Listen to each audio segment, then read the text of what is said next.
Hey guys. Hi ma'am. Hello. Thank you po. Thank you.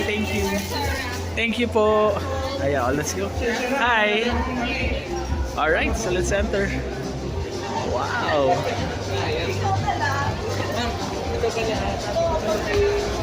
Okay, so let's enter the venue. Oh, wow.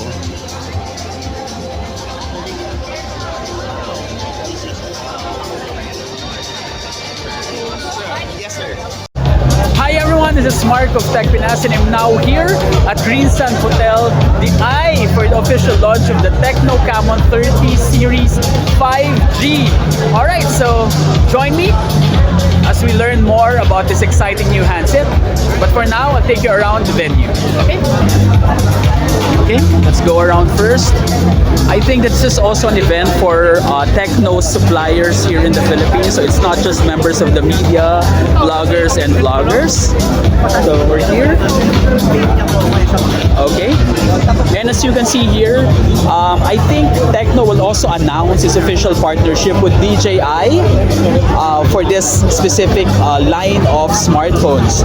And I think that some models of the Camon 30 series will come bundled with DJI Osmo Mobile SE. So that's why we have that gimbal here.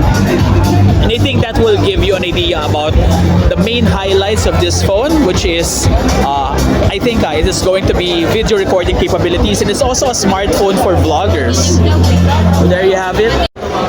Hi everyone, this is Mark of Tech Pinas and now I'm with Mr. Matthew Villagracia, the product manager of Tecno Philippines, and he's going to give us a quick rundown of everything that they launched today. Alright? Okay ba yun, Matthew? Sure. Alright, so take it away, Matthew. Okay, hello guys, we just recently launched the Camon 30 series. Along Camon 30 series, we have the Camon 30. So soon, we will be sharing with you the final price of Camon 30. We have the Camon 30 5G, which retails at 11,999 pesos. That's for 16 and 256 variant. We also have the 16 plus 512 that retails at exact 13,999. The Camon 30 Pro 5G, which retails at 19,999 pesos. And of course, the Camon 30 Premier, which retails at 23,999 pesos. So I hope you guys will take the time to check our phones. You can visit all Tecno stores nationwide and online shops. Alright, so Matthew, can you also talk more about the partnership of Tecno and DJI? Because it's kind of exciting, di ba?